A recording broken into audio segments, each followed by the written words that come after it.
This podcast is recorded on the traditional and unceded territories of the Musqueam, Squamish, Tsleil-Waututh, and Coquitlam peoples. British Columbia, I've seen your mountains high, seen your pretty rainbows and your blue crystal skies, watched your winding rivers as they flow around the bend. To me you're not a stranger, you'll always be a friend. Coming to you from the West Coast, this is Politicos. Today is July 7th, 2025. I'm Stuart Lundebaum. And I'm Ian Bushfield. What a nice little break. I got to go camping, see a bit of the province, realized my kids are getting big, and when we jam everything we need to fit in the car for camping, that it's suddenly like, if they get bigger, this is going to be an issue. So now we're in suburban, like, do we get a bigger car world? And that's my life. Gonna join the ranks of the minivan crew? We want to stick with an EV, so we're looking at three-row SUV EVs like the Ioniq 9, which is a very nice vehicle, I will say. A bit pricey, but we have means to make it work because we're lucky. I hear you're not feeling well. Yeah, I'm just getting over a week to be in sit, so hopefully doesn't sound too off, but good thing we're recording today and not yesterday is all I'll say. We have a little bit to talk about with the break we had there. We have two leadership races underway now. The provincial Greens actually have candidates, and the federal NDP have just as of today kind of teased the race that's going to be and what it will look like. And people are already starting to put their names forward for that. We also have updates on hosting events in the province and the need for risk assessments for them. And tariffs are back on the menu. They never really went away. Patreon.com/politicos. Let's get into it here in BC. Let's start with the BC Greens. We don't talk about them seriously enough, and I'm not saying we need to talk about them a lot more seriously, but they have three candidates who've finally come forward like 6 weeks, several weeks, almost a month after the nomination period closed. It's hard to count because they kept changing the nomination period and kept extending it quietly. But now we have three candidates officially on their website. Yeah, not only did they extend it quietly, they seem to have put in a pretty strong enforcement of the nobody talks about who's going to be a candidate until the Greenlight Committee's done, which I can kind of get, but at the same time, it left this really weird, void. Nobody was talking about it. You didn't even have the informal leaks, the so-and-so is considering a run pieces that normally come out in the lead up to a leadership race. So all of it just ended up being real quiet for a party that could use any attention it could get.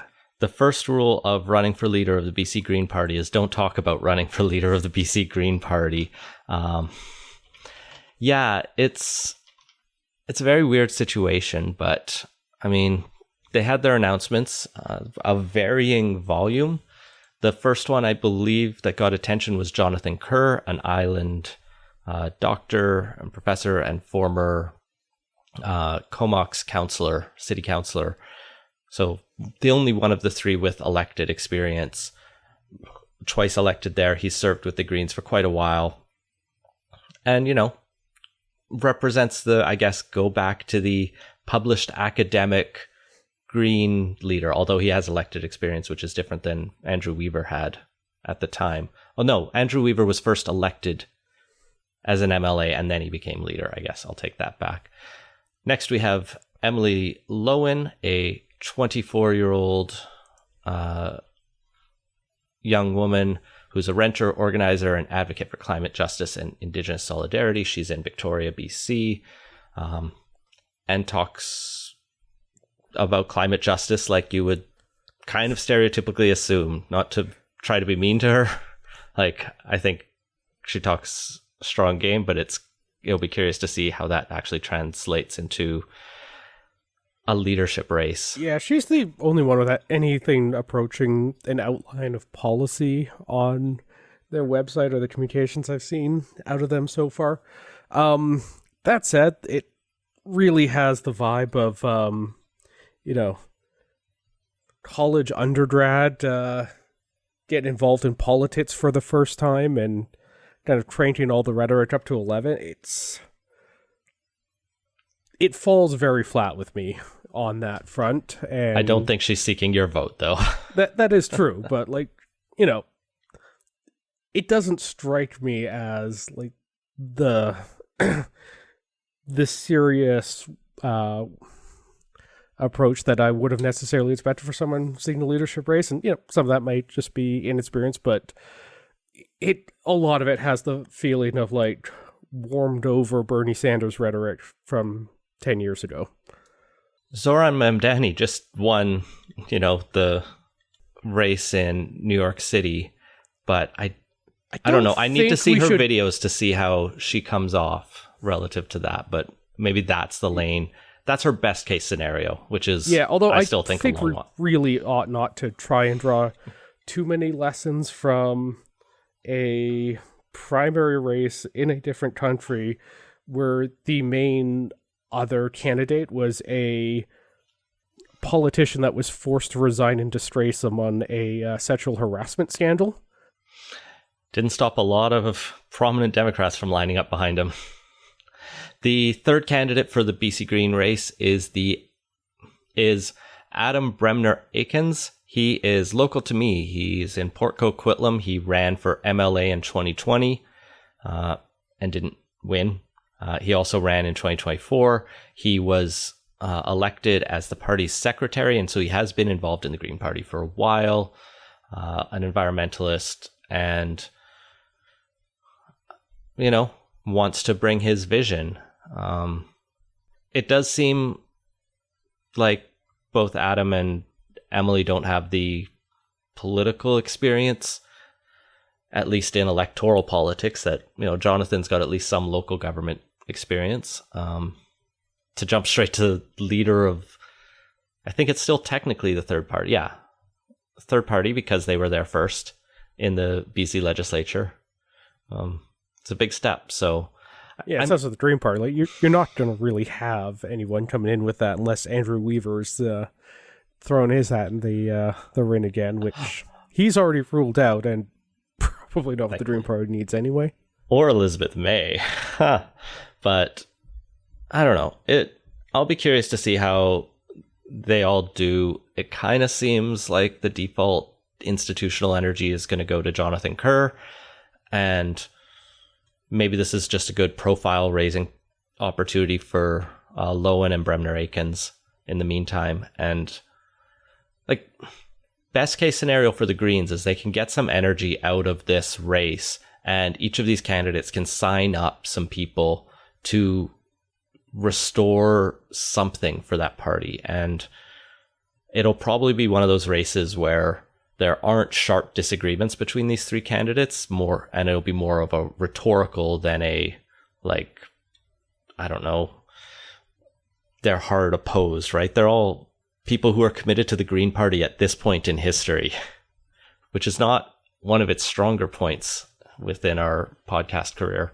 So, yeah, although that best case scenario does have the slight problem that to date they seem to have been doing everything they can not to turn it into that kind of profile raising event. That's why it's on as muted as possible leadership race. That's why it's on these three rather than the people currently in charge of the party, because they don't seem to be doing things right.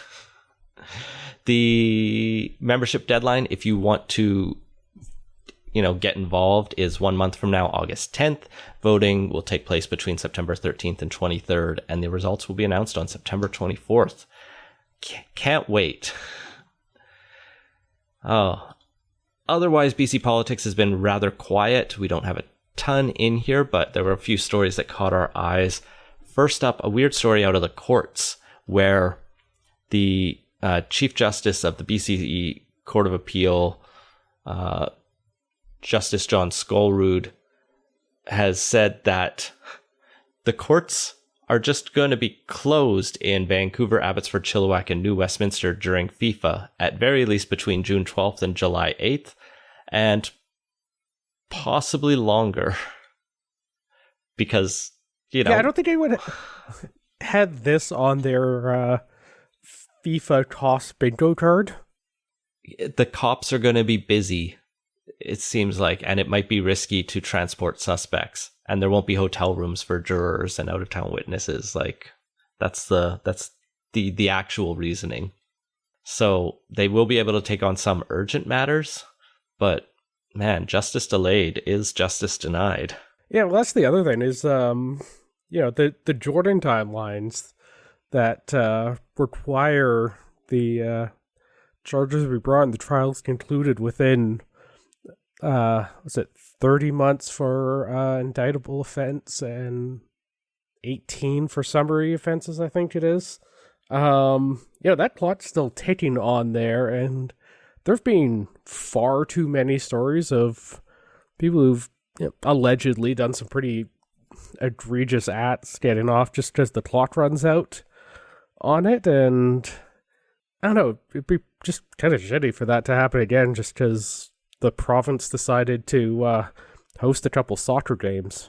I didn't know our judges were such big soccer fans. That's all I take away from this story. But yeah, a weird one. We definitely need more like a worse and worse deal. Yeah, it goes on. Yeah. The last budget we got for it was not impressive either. It looked like we were basically I think we talked about this on the last episode, spending like $20 million per game of just eating that loss. And I could think of a lot of better things to do with that money. Like host fun events, which are also going to get more complicated as the initial commission into community event safety has reported back from Justice... Who wrote this? Christopher Hickson? Yes. Former Supreme Court Justice Christopher Hickson has published his study on the safety of events, laying out 6 recommendations that all basically rely on, like, we need more capacity to support organizers to do way more risk assessments. And everything should have a risk assessment. And he helpfully does provide the form of like what that should mean. And it doesn't necessarily have to mean an onerous, months long process. But for a small event, it can mean paperwork that they've never had to do, like because you're hosting like a small community barbecue that probably doesn't have much risk, but it's worth thinking through things like, will people get food poisoning? What's the worst that could happen? And so I'm curious to see how this rolls out.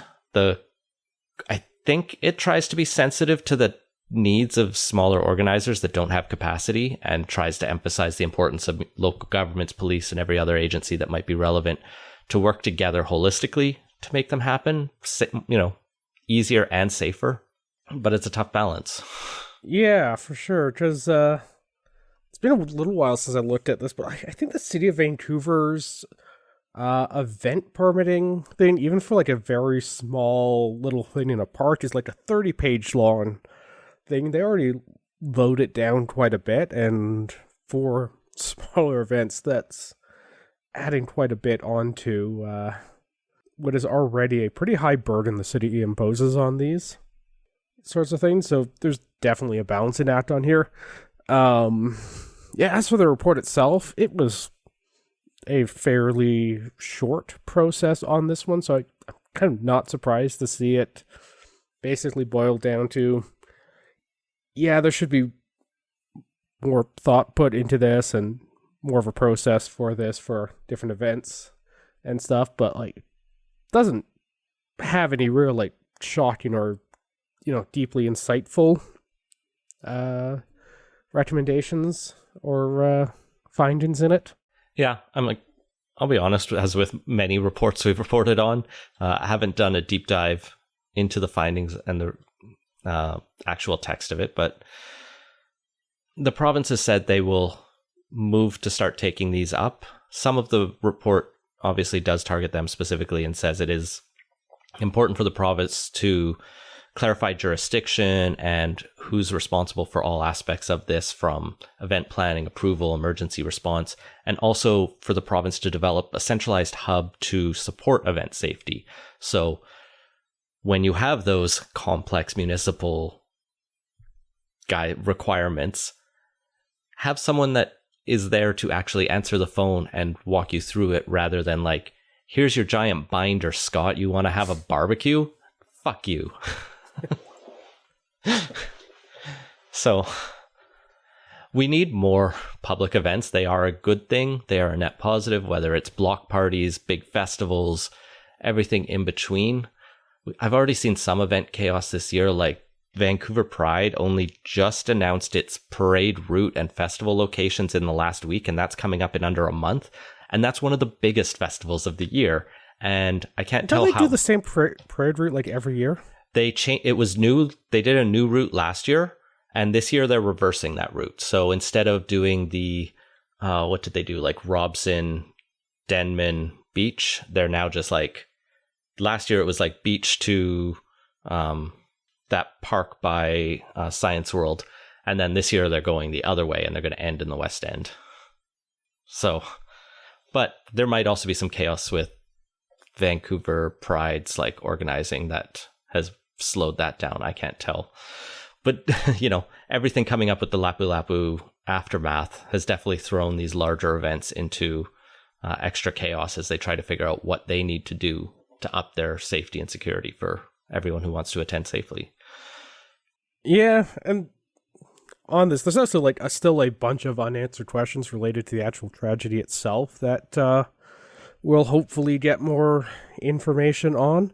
The most glaring one of which was, how was someone that was receiving inpatient mental health treatments in a position where they were out and able to commit such a tragedy and a violent attack on an event like that? And those questions really still need answers, and hopefully we'll get something soon on that, because there's potentially were issues around the safety planning of it, but like that doesn't seem to be as big a failure as the other part of that, and why that particular risk was not addressed. Indeed. Lots more to talk about with that. Also, lots more apparently to talk about with implementing the Infrastructure Projects Act. Remember Bill 15 and how we urgently needed to pass this law, Scott, so that we could immediately start building things in BC? Yeah, I remember that. The argument was reasonably convincing to me, but how's that going to turn out? When are we going to see the first one of these? Well, first, we have to do a bunch of consultations first. We have to do online surveys, opportunities for written submissions, meetings, have advisory groups. We need to figure out what provincially significant projects and criteria we want to establish. We want to qualify. We want to set out some qualified professional certifications. And we need to have a third round that helps expedite environmental assessment processes. And those engagements are going to start now. The first one is opened. And they're going to start concluding in September or October, or the latter one in March 2026. So it'll almost be a year between when they pass the bill and when they finish the process to speed up the process. Or finish the consultations on speeding up the process. Yeah, it's very weird. It does seem like this is focused on the latter part of the bill, the like provincially significant criteria. I want to like try to give a benefit of the doubt to the government that they can still like pick their favorite 5 projects and push them through while they do this for other projects, but it's weird. We weren't told there was going to be a big engagement process. It was more, we've done it and we will get this through. Well, not only that, like it flies in the face of the like clear rationale of we need to do stuff quickly on this, but also if you then take a couple projects and push them through in the next couple months while these are going on, like anyone who doesn't like that is going to complain loudly about how you're doing it before the consultations are done, and it just creates a whole other set of political problems on this.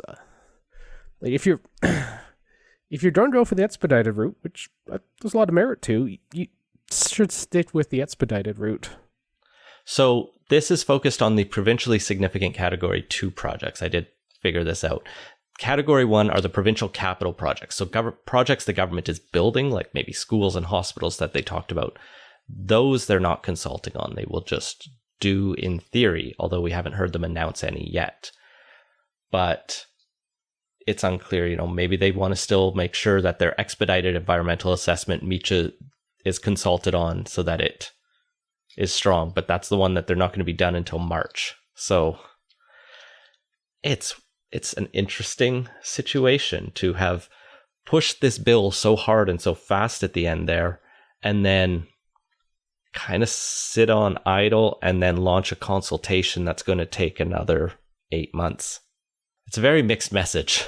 Yeah, and that's the thing where I think a bunch of the skepticism from people who are in theory supportive of a much quicker process and expediting a lot of these things was how much political will would there be to actually follow through on that consistently, and it's not a great sign that this is going to be a year-long process just to get to it.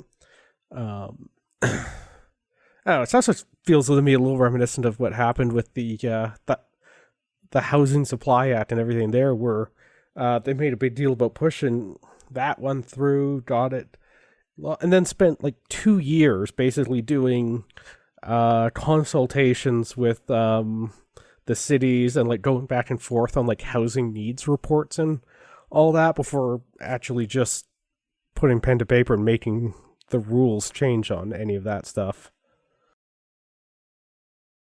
And the bill was like controversial. And the thing we said at the time was to make this popular, pick some good projects and see them through. See the Olympic Village School go through. That will get, credit. But even if the like fundamental point of it is still questionable in terms of shortcutting rather than doing the harder work to actually justify it. You gave yourself a hammer, this superpower. Use it for good. At least they're not using it in ways that make them less popular. It's more just like, okay, why? Why did we do this? That's the situation we're in now, which I guess I didn't really predict. I didn't really predict they would pass something so quickly and then do nothing with it. I'm confused. Maybe we'll get the Olympic Village School next week and then poof, my criticism evaporates, but still waiting. I'm not holding my breath on that one. Federally, let's jump to the big news that was last week when Mark Carney's government announced that we would not do the digital service tax. We would not collect it. We had been talking about this in various budgets that Trudeau had been working on. Canada had been working with various OECD countries to develop this framework to tax tech giants who have largely structured themselves to avoid being taxed in jurisdictions they do business in. Those talks were going slow, largely because of pushback from the US, who doesn't want to see their companies taxed in other jurisdictions. And so Canada said, you know what, we're just going to go ahead and we're going to put, a corporate tax on these large tech companies that we've defined, and we're going to start collecting it in July 2025. And then Trump said, if you do that, we won't have trade negotiations. And so Carney went, we concede. And they put the press release out saying, we're dropping the tax to keep the negotiations going forward. The US Trade Secretary or Trade Ambassador said, yeah, Canada caved. And it was embarrassing. And today we're being threatened with more tariffs. So I guess the negotiations are still ongoing. Presumably, I don't know, things are changing so quickly. Who knows on that?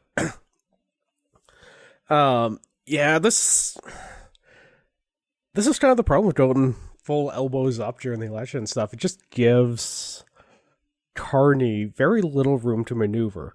Like, the fundamental problem is Canada has the weaker hand here, where we don't have as much latitude and room to play with on a lot of this stuff. So you do have to be a lot more strategic and focused, and you can't defend every aspect. You are going to have to make some strategic retreats here and there in order to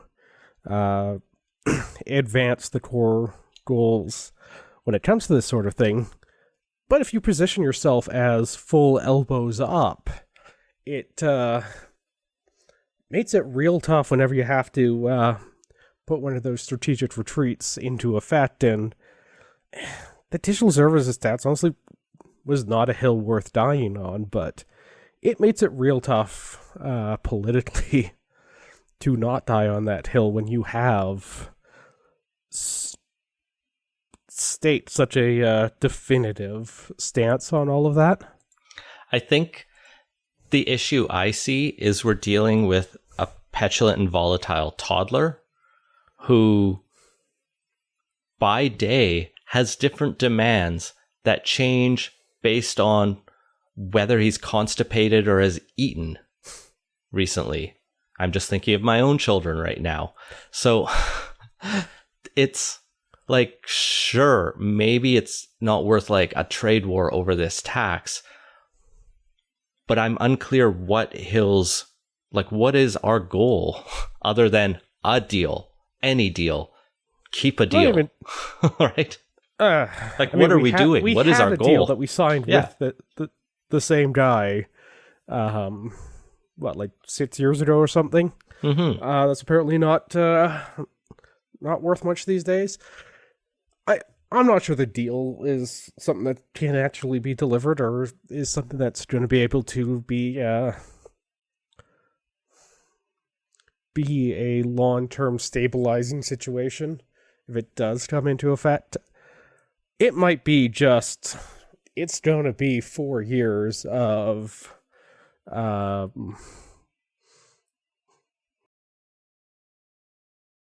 defensive action just to try and keep the damage to a minimum, and there might not be much more than that we can hope for on this, and that sucks, but that might be the best thing we can do on that.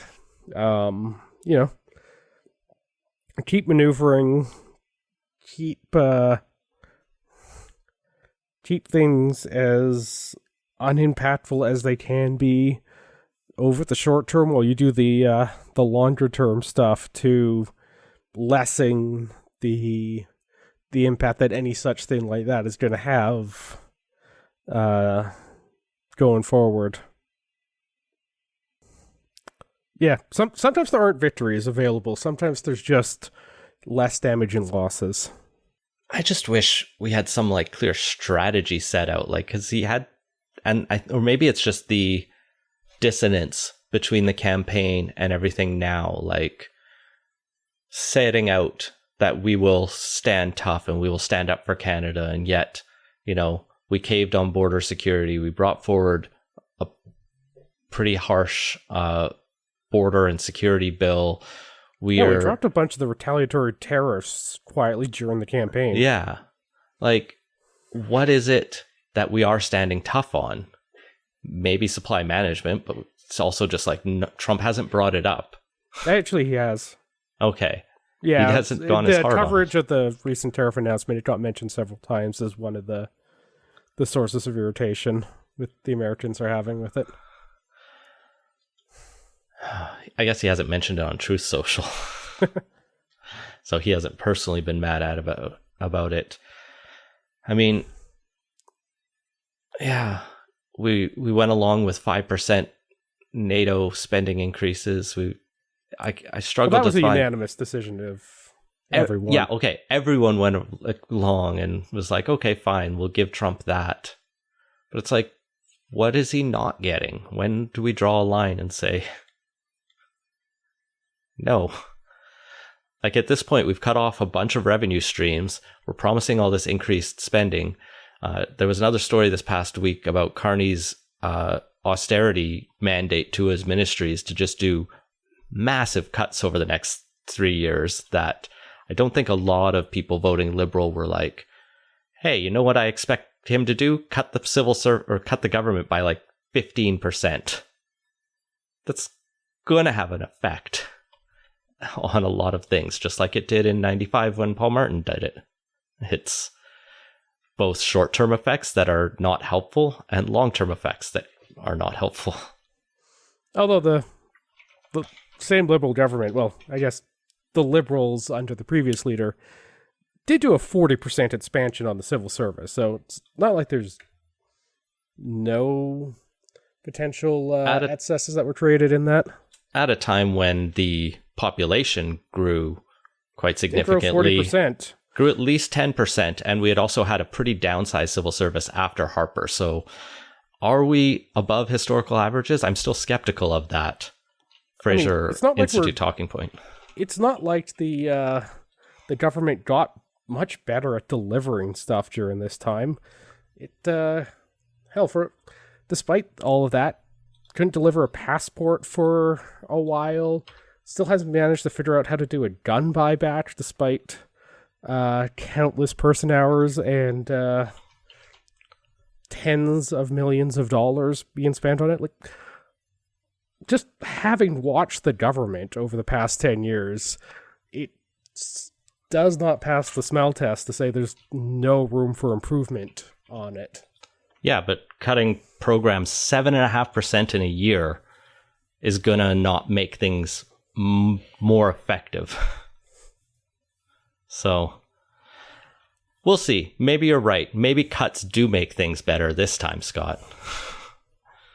But some of the reporting on part of the challenges with governments delivering on stuff is that the expanding civil service has, as part of that, has created more processes and more internal steps on various things, which slows everything down.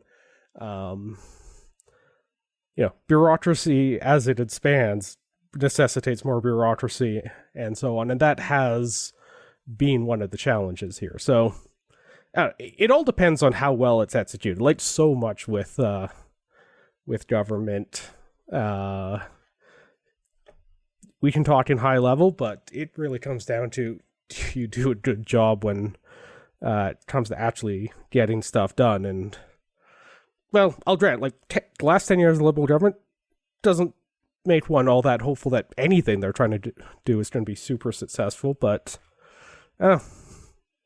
hopefully the new leadership can change that. I mean, I do have a childcare benefit and cheaper childcare than I did 10 years ago. I mean, I didn't have kids 10 years ago, but even 5 years ago when the first one was born, things were more expensive. So some things have worked out on that. But let's talk about the things he does want to do. Build, build, build. We talked about the federal government's build things faster bill as well. That met some of the same controversy as BC's. And we're starting to get hints about what Carney's priority projects will be at the Calgary Stampede. Of course, he said it's highly, highly likely an oil pipeline will make the list because you gotta kiss the cowboy hat, I guess, when you're there. Kiss the cowboy boot. That was the obvious one. Fuck. There's also a broader leak. I don't know. I hate calling them leaks at this point. It's just like propaganda by anonymous source who's not authorized to speak on the issue. Of course he is. About the broad areas they will be investing in with these infrastructure approvals. A Western and Arctic corridor, basically helping connect BC to Hudson's Bay in the north. An Eastern Energy Partnership, a critical minerals pathway, the next stage of nuclear, and export diversification infrastructure. All incredibly vague sounding areas, except nuclear and critical minerals, I guess. But just move things around. It does strike me that these are all very resource extraction and shipping.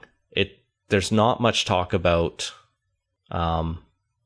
manufacturing and processing in here. Maybe a little bit in export diversification, but that might even just be different markets. Rip it and ship it.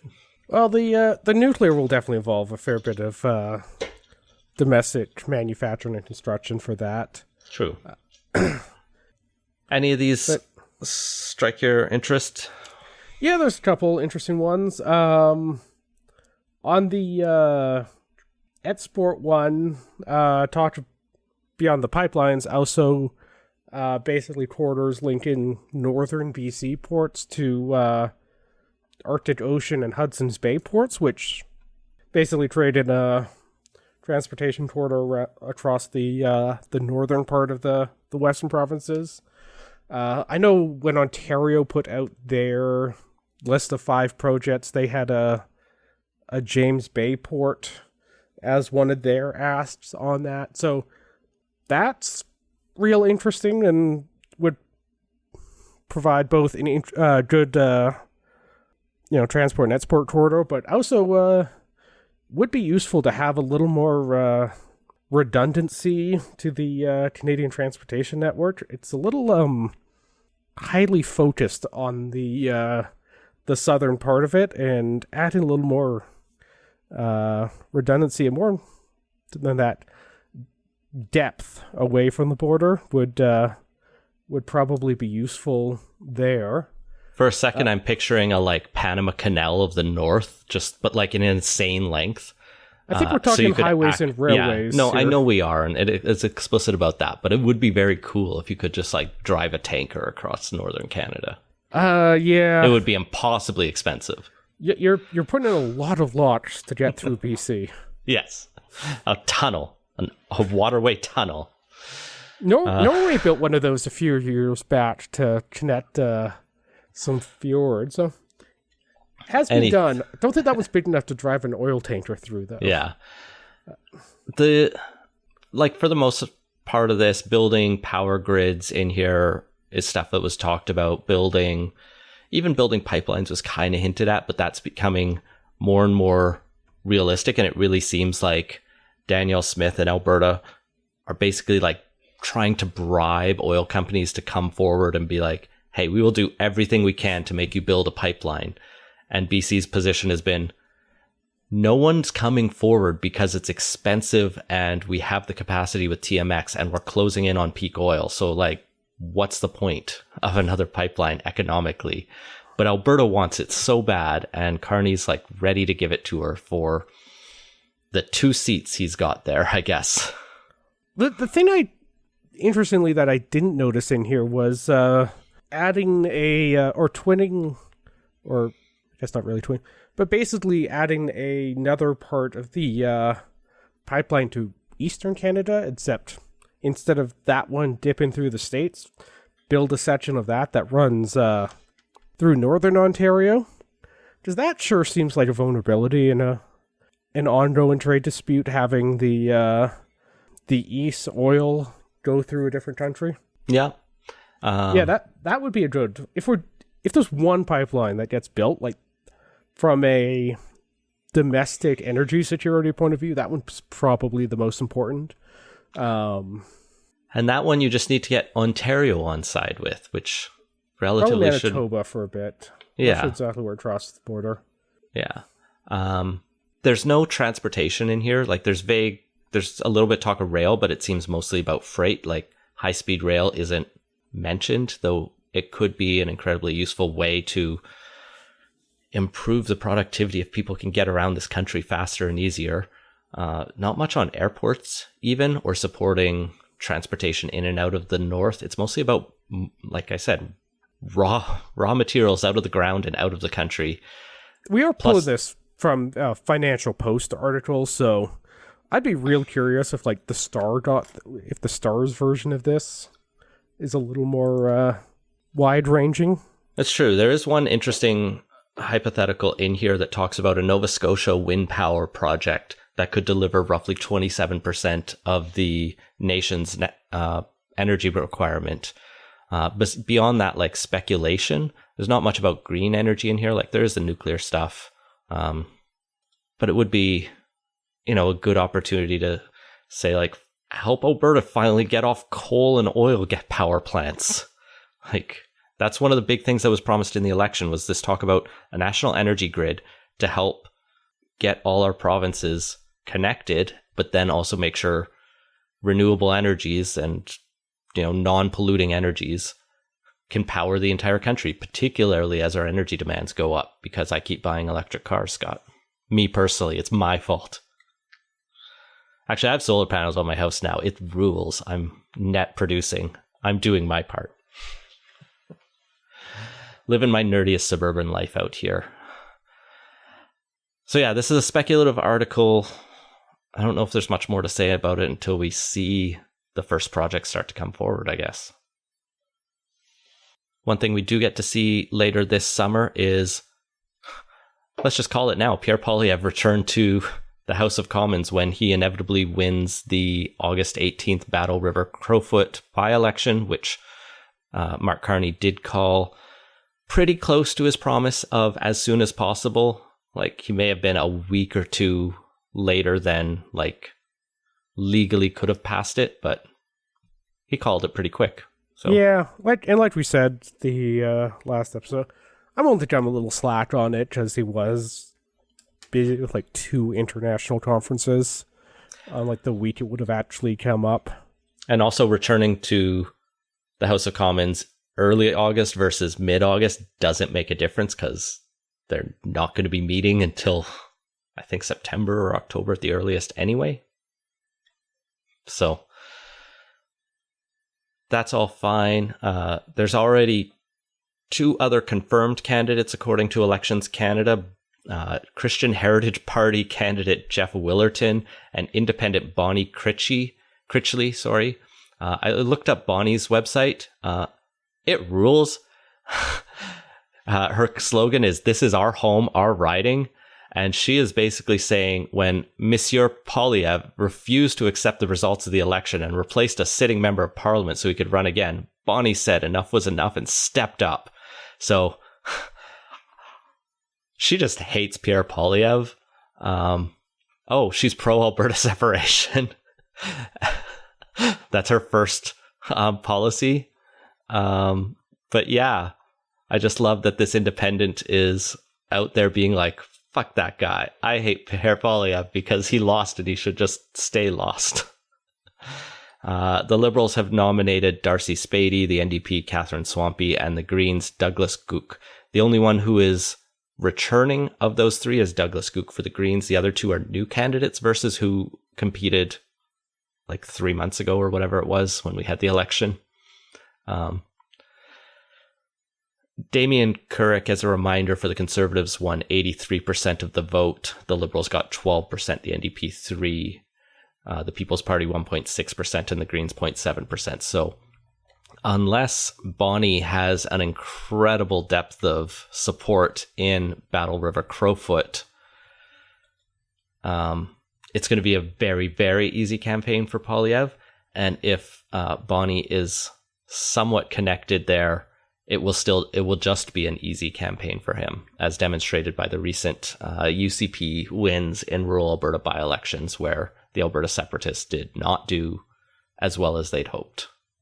Like, they still showed up and got like 20%, but that's not enough to make anyone worried. He's going to win. It's not an open question. So did you say she was a separatist? That's what her website said, I believe. Alberta Separation is a non-starter for Bonnie. Oh, did I read it wrong? I just saw Alberta Separation was right at the top. And I didn't actually read what she said about it. Yeah. All right. My apologies, Bonnie. You're pro-Alberta in Canada. Oh, she's also like...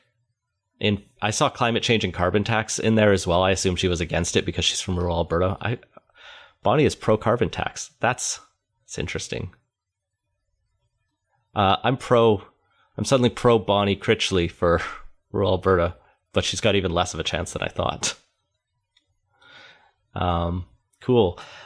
Also launching a race, as I mentioned off the top, the NDP just today they haven't like officially announced this, but it got leaked to all the media and reported that their leadership race will start in September, run for 6 months. There's going to be an entry fee of $100,000 split over 3 installments. And that kind of defers some of the activist concern that it would be a higher entry fee and a very short race that would benefit, I don't know, boring incumbents, I guess.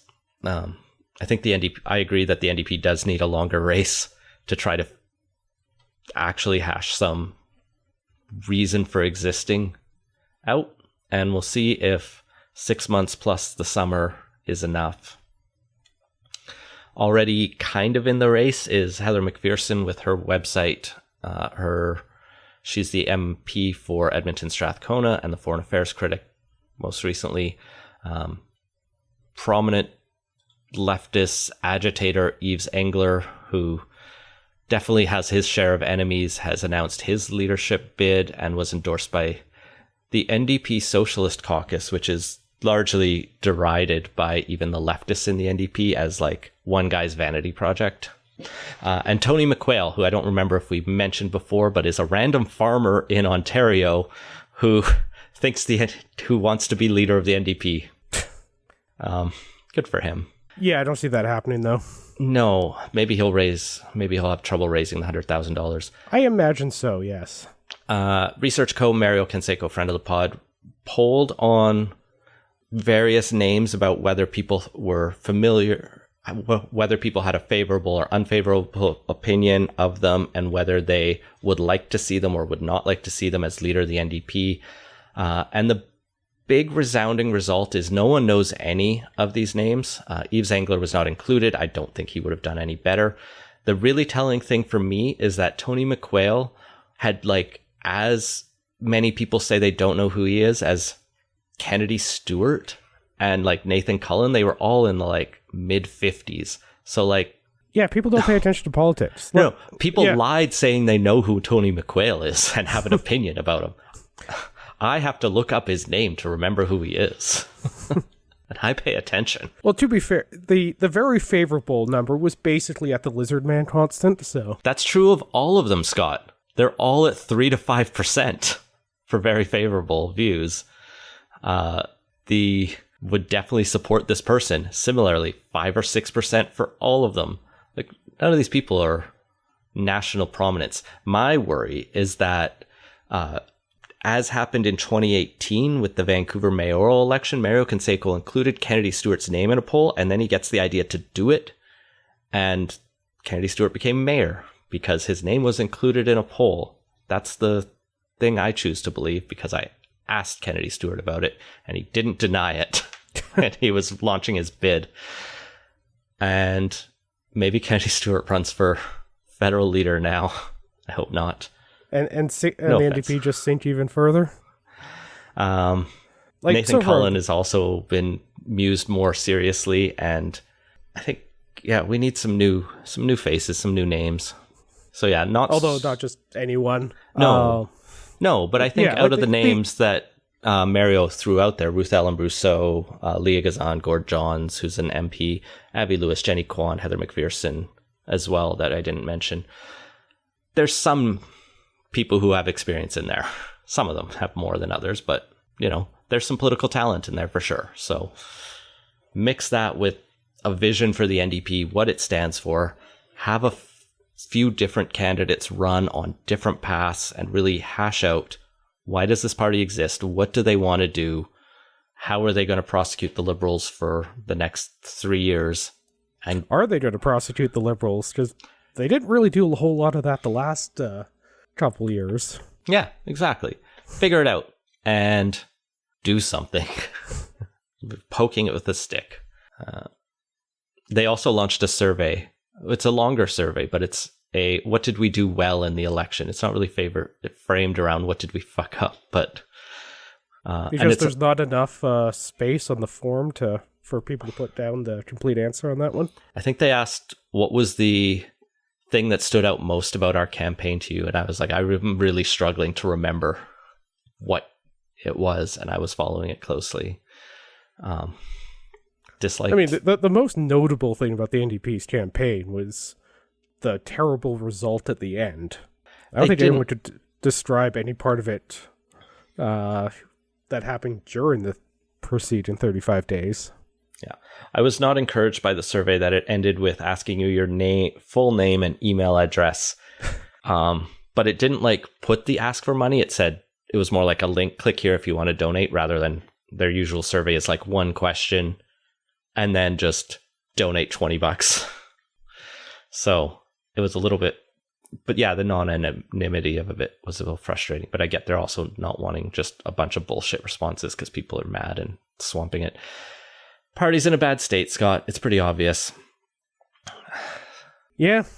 Well, maybe they'll get a few more people throwing their names in for attention, because they could sure use as many of those 100K entrance fees as they could get. I will say this. The NDP has a better history of running like robust leadership races than the Greens are running right now provincially here. But that's such a low bar. That's a low bar, though. It's the lowest of bars. I mean, we've seen better BC Green leadership races than the current one. One Sonia Fursta now was at least a race. It wasn't too prominent, but who did she even run against? I can't. Cam Brewer was one of the guys, and there was another who I couldn't name without Googling. But it was a 3-person race, as far as I remember. And like, yeah, she was the obvious frontrunner because she's an elected MLA. And yeah, we'll see. Yeah, and they're in financial trouble, as always. They'll leverage the building they own again, and maybe they have to sell it. But I think the reports that I saw out there that the NDP are facing bankruptcy are likely exaggerated, because they'll probably have put assets. something together, but something I learned from those reports is that there's a 3-year clock on paying back the campaign loans under the Elections Act. So they have their work cut out for them, because I think they borrowed quite a bit for this last election. I'm not saying they're in a good position. They're definitely in the worst position they've been in my lifetime. Or anyone's lifetime, actually. Good times. Didn't they do pretty terrible in 93? Yes, but not this terrible. This was their worst result, including the CCF, except maybe like the CCF's first election.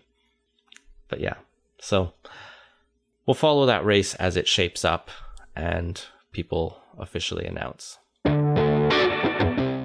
And that has been Politicoast. Find links to everything we talked about at politicoast.ca. Support the show and get access to our exclusive Slack channel at patreon.com/politicoast.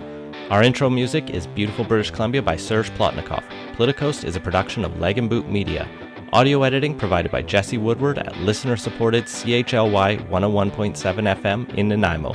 Learn more at chly.ca.